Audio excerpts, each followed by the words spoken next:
अपने लक्ष्य को बनाओ और उसके बाद अपनी सारी शक्तियों को उसमें लगा दो जो आपको प्राप्त हुई है। इस लक्ष्य में दूसरे लोग आपसे क्या कराना चाहते हैं इस बारे में न सोचें।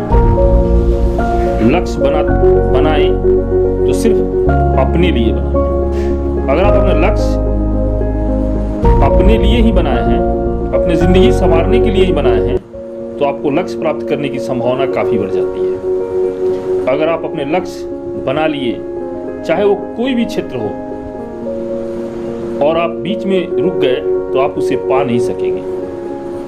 आप अपने लक्ष्य के लिए आप खुद से ही सवाल करें, इन्हें पाने के लिए हमें क्या करना होगा, इस लक्ष्य के लिए हमें सहायता कौन कर सकता है, यह लक्ष्य कब तक पूरी होगी। तो आपका सहायता करने वाला ही आपके लक्ष्य तक पहुंचा देगा। बस विश्वास के साथ उनके साथ जुड़े रहिए। और विश्वास एक ऐसी चीज है जो किसी भी इंसान को उसके लक्ष्य को दिला सकती है। बस इसमें आने वाली बाधाओं से आपको अपने सूझबूझ से नियंत्रित करना होगा। सबका सुनना है पर करना अपने मन वाला ही है, क्योंकि जो आपका मन कहेगा वह सत्य होगा, क्योंकि लक्ष्य से मन जुड़ा है।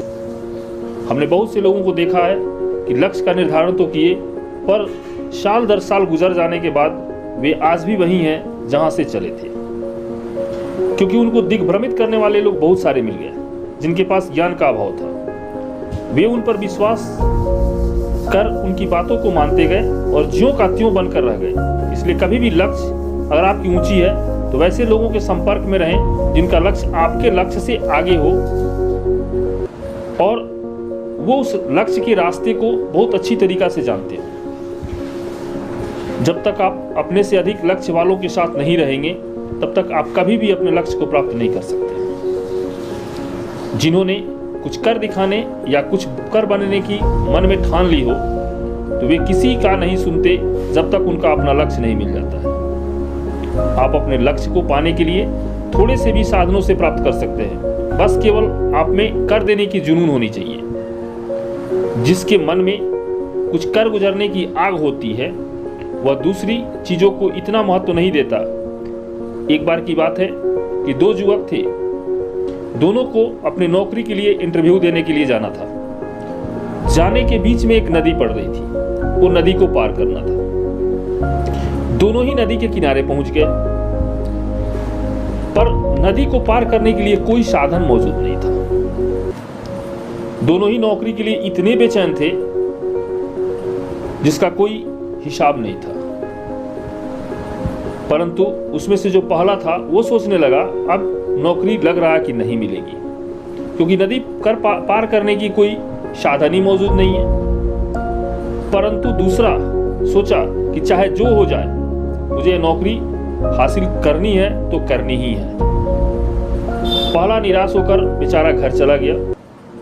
घर जाकर के अपनी मजबूरी सबको बताने लगा।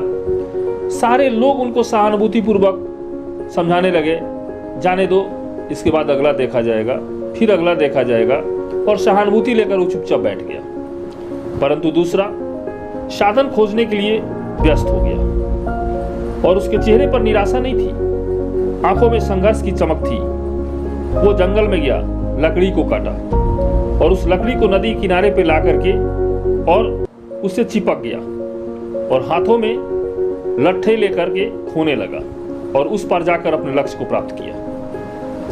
बस केवल आजकल पहले व्यक्ति में समान ज्यादा लोग हैं कि लक्ष्य बनाते तो हैं पर सही से अपने लक्ष्य पर चल नहीं पाते। दूसरे लोगों की सहानुभूति कभी भी सही नहीं होती, वे कुछ समय के लिए होती है, पर अगर आप खुद को दृढ़ और आत्मविश्वास के साथ अपने लक्ष्य को बनावें तो साधन अपने आप आपके पास पहुंच जाता है और आप अपने लक्ष्य को पकड़ लेते हैं।